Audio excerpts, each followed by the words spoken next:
I had the idea to make a card with the chanterelle mushroom. And because I didn't find a digital stamp that represented what I had in mind, in this video I will also show you a drawing trick, or technically a cheat, which is perfect for those of you who are not super confident drawing yourself, which is also my issue. This is the chanterelle I had in mind. I found it a few days after I made this card, so I could not use it as my reference. What I wanted was a little bit more grown-up mushroom, with a cap that is more curled up, rather than a flatter round cap.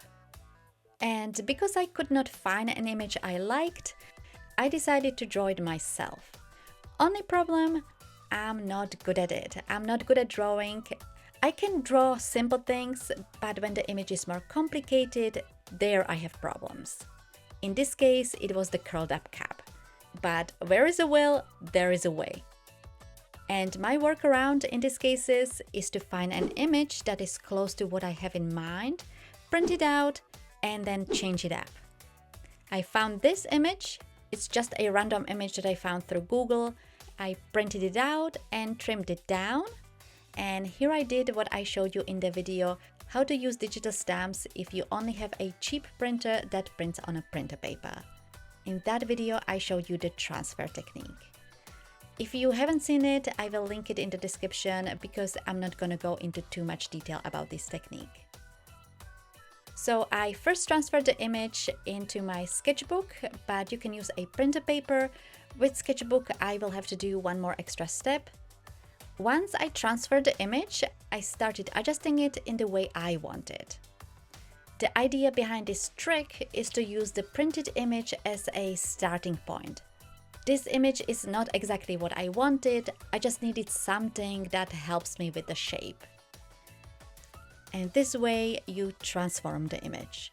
You can make bigger changes, you can make smaller changes, just to make it your own, rather than copying the original image exactly.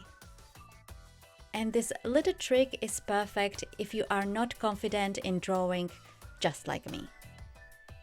So what did I change?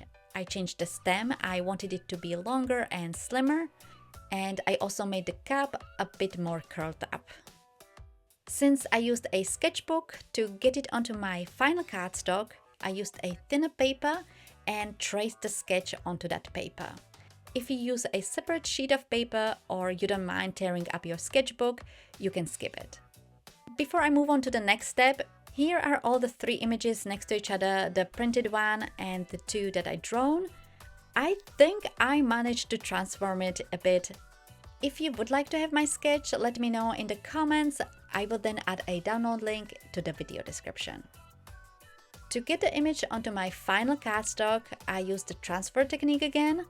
And since I'm going to be doing watercoloring, the cardstock I'm using here is a watercolor cardstock. It transferred very light. I could still see it, but not that well. So I went over it with my pencil, but then it was a little bit too dark. So I used an eraser to make it a bit lighter. Now let's color the image. A little bit of warning before I start. Normally I do a practice run, but I didn't have much time to paint, so this is my first and only piece I painted, and I struggled a bit. First, I wanted to try something called underpainting, where you paint the shadows first, and after it's dry, you add the colors.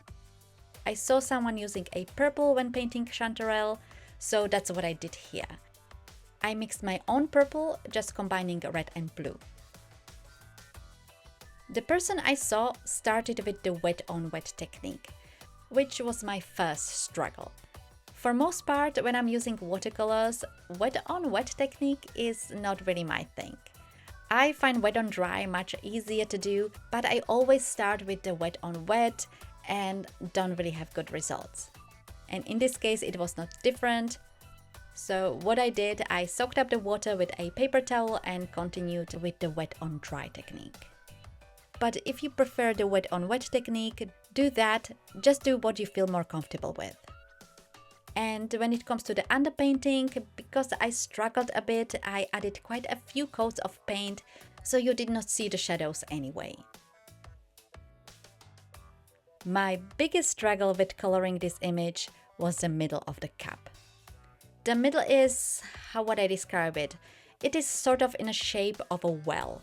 It slopes downward in the middle. And I could not get the shadows right.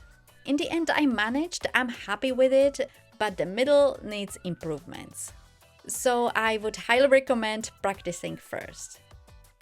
But if you would like to see an easier painting with a mushroom, I painted a mushroom with a brown cap. I will link to it at the top and in the description below.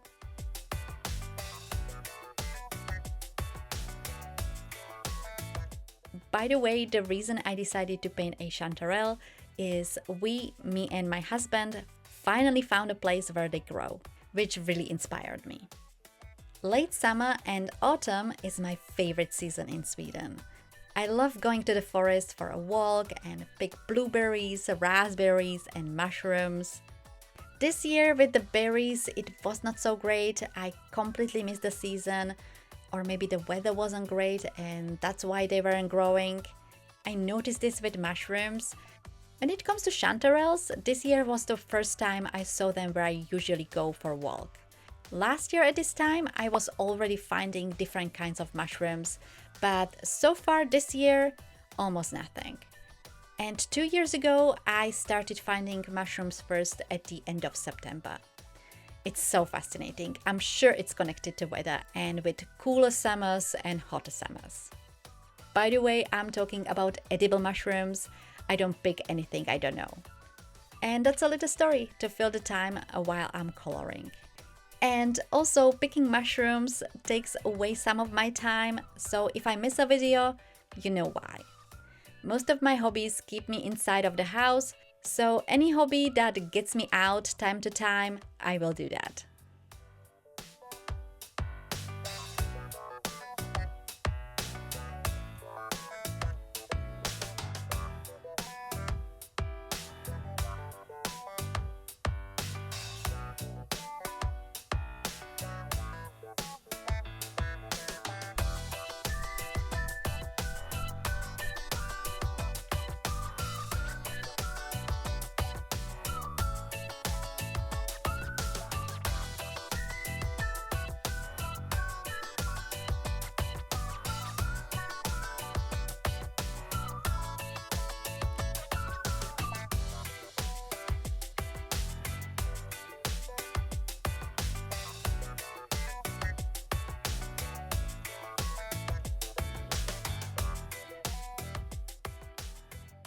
Alright, I managed to finish it.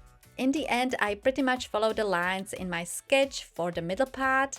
If I did this again, I probably would start with the middle, do the shadows, and then the rest. But it does look like a chanterelle, and that's what I wanted, so I'm really happy.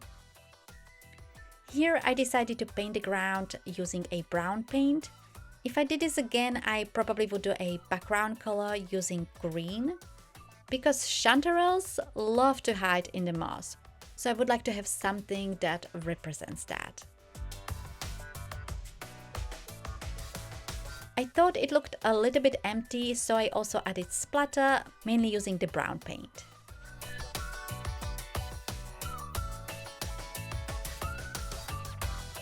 I also trimmed down the panel so it's slightly smaller than my card base. I find it easier to adhere the panel when it's slightly smaller than my card base. I also painted the edges using the brown paint, just to add a simple border to the panel, but this is optional.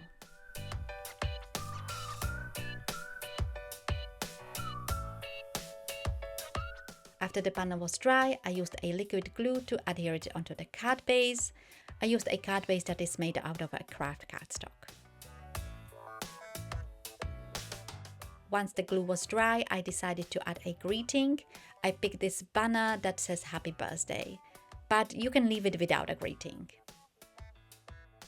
Alright, that's it, the card is done. Here it is in more close-up. It's not perfect, there are a few changes I would do if I did it again, so I would definitely recommend practicing first. I hope you enjoyed this video and will give it a try. As I said, I painted another mushroom, which is a bit easier, so make sure you check it out. Or you can also check out my last week's video where I painted a palm. Thank you all so much for watching. Don't forget to like and subscribe, and I will see you in my next video.